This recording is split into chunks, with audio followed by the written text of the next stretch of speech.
Queen Veka of the Taurian Empire stood at the observation deck of her flagship, her crystalline blue skin reflecting the starlight as she gazed at the diplomatic vessel approaching from Earth. The marriage alliance had been arranged through intermediaries, a political necessity to cement peace between their species after decades of cold tensions. She had seen only a single photograph of her husband-to-be, a plain-looking human named David Wright, a minor agricultural consultant from a backwater planet. His resume listed crop rotation expertise and soil management. Nothing particularly impressive for a queen who commanded 17 solar systems. The wedding ceremony 3 months ago had been awkward. David spoke her language haltingly, smiled politely, and seemed genuinely interested in the palace gardens. He asked questions about her people's history, took notes about their culture, and never once boasted about his own accomplishments. Veka found him pleasant enough, if unremarkable. He was kind to her staff, gracious to visiting dignitaries, and spent most of his time in the agricultural wing helping optimize food production for her colonies. She had almost forgotten he was even human until the attack came. The Krill Syndicate had been a thorn in the Empire's side for years. Pirates and raiders who struck at weak points and disappeared into the void. Intelligence suggested they were planning something significant, but nobody expected them to be bold enough to assault the Queen's summer palace on Tauran 4. The shield generators failed simultaneously across the compound. Krill shock troops materialized in the courtyards, their armor gleaming black, their weapons crackling with lethal energy. Veka had been in the conservatory with David when the alarm screamed.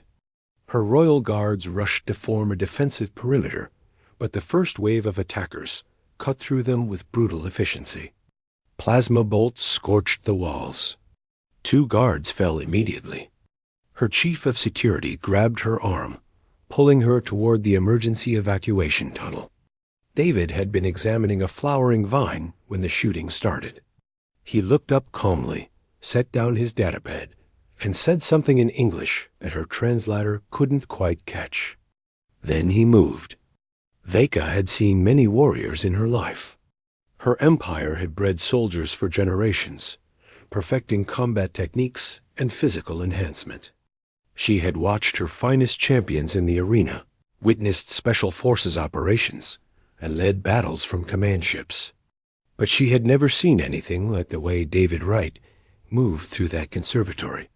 He crossed 20 meters in what seemed like 2 strides. His hand shot out and seized the plasma rifle from a dead guard without breaking momentum. A Krill soldier turned to face him, weapon rising, but David was already inside his reach.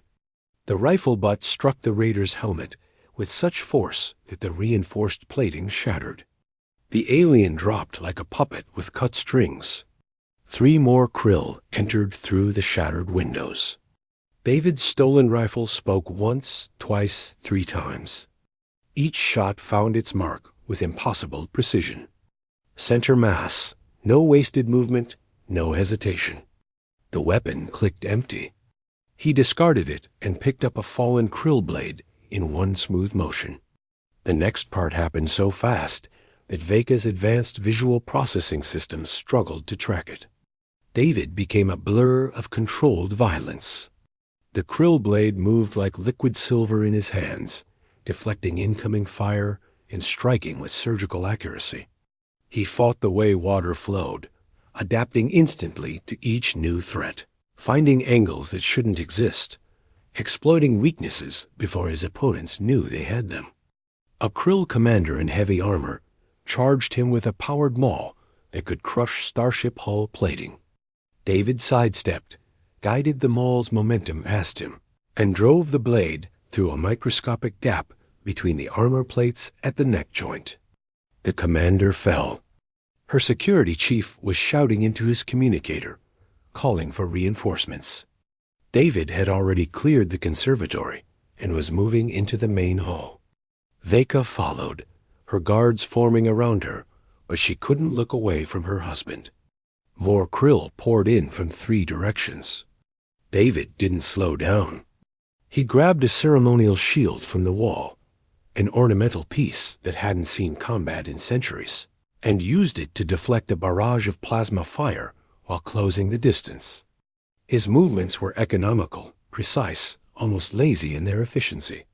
Every step served multiple purposes. Every action flowed seamlessly into the next. He reached the main cluster of attackers and became a storm. The shield blocked, bashed, redirected. The blade cut, thrust, parried. Krill's soldiers fell around him like harvested wheat. One of them managed to graze his shoulder with a plasma bolt. He didn't even flinch. He just adjusted his angle and continued forward.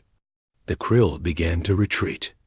These were hardened pirates who had raided 100 worlds, and they were retreating from one human with a borrowed sword and a decorative shield. Veka's reinforcements arrived as David finished clearing the eastern wing.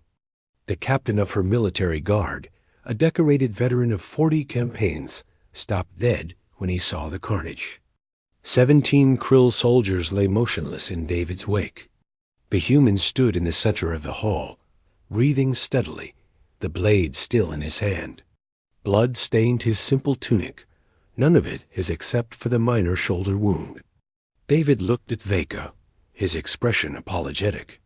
He said something in English, then corrected himself and spoke in her language with his usual awkward accent. "I apologize for the mess in your beautiful palace." The captain of the guard was staring at him with something approaching religious awe. One of the younger soldiers whispered a prayer to the old war gods. Veka found her voice. "What are you?" David set down the blade carefully, wiping it clean with a piece of torn fabric. "A farmer, mostly. Before that, I worked in conflict resolution." Conflict resolution. Earth's diplomatic corps has a special division. We handle situations where talking doesn't work out. He smiled his usual gentle smile. "I retired 5 years ago. Grew tired of that life. I really do prefer agriculture." The military captain approached carefully, as one might approach a dangerous predator. "Sir, your technique, your speed, the efficiency of your movements, I have never witnessed such skill. What combat system do you practice?" David looked genuinely uncomfortable with the attention. "A mix of things. Humans have been fighting each other for a very long time. We've gotten quite good at it." Over the following weeks, the truth emerged in pieces. David Wright was indeed an agricultural consultant, and he genuinely loved farming. But before that retirement, he had been something else entirely. Earth's records were classified, but her intelligence service pieced together fragments.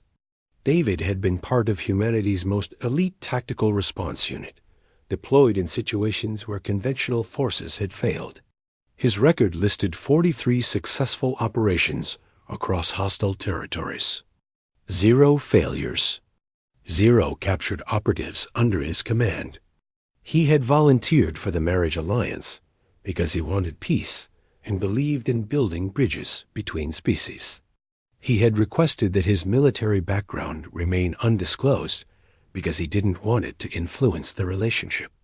He had genuinely hoped to just be a supportive husband who helped with the farming. Veka found him in the reconstructed conservatory a month after the attack, grafting a new variety of flowering vine. She watched him work for several minutes, his hands gentle and precise with the delicate plants, the same hands that had cut through elite raiders like a scythe through grass. "Why didn't you tell me?" she asked. David didn't look up from his work. Would it have changed anything? I would have understood what I was getting. A farmer who occasionally remembers old skills? He secured the graft and finally met her eyes. "That's all I want to be now. The other thing, that was necessary once. It's not who I want to be anymore." Veka stepped closer. "The Krill Syndicate has declared vendetta against our house. They'll send more. I know. You'll fight again." David was quiet for a moment, considering the young vine he had just grafted. "To protect you and your people?" Yes, but I hope it doesn't come to that. I'd much rather work on getting these conservatory plants to thrive in Torin-4's climate. The soil composition here is fascinating. She laughed despite herself.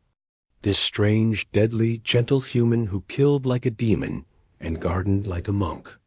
Her intelligence reports had been correct about one thing.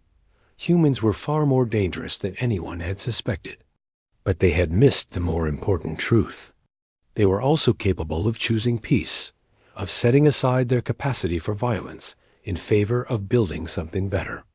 "Teach me," she said. David looked surprised. "Gardening? No. How to be both things at once. Warrior and builder. Protector and nurturer." He smiled and offered her a pair of grafting shears. "It's actually not that complicated. You just decide what you want to grow, and you defend it when necessary. The rest is patience and good soil." Veka took the shears. Her husband, the unassuming farmer who had carved through an elite strike force without breaking stride, turned back to his vines. The afternoon sun cast long shadows through the conservatory glass. Somewhere in the distance, her military advisors were probably still analyzing his combat performance, trying to understand how one human had accomplished what a full battalion would struggle with. But here, in the quiet green space he had helped create, David Wright, W.,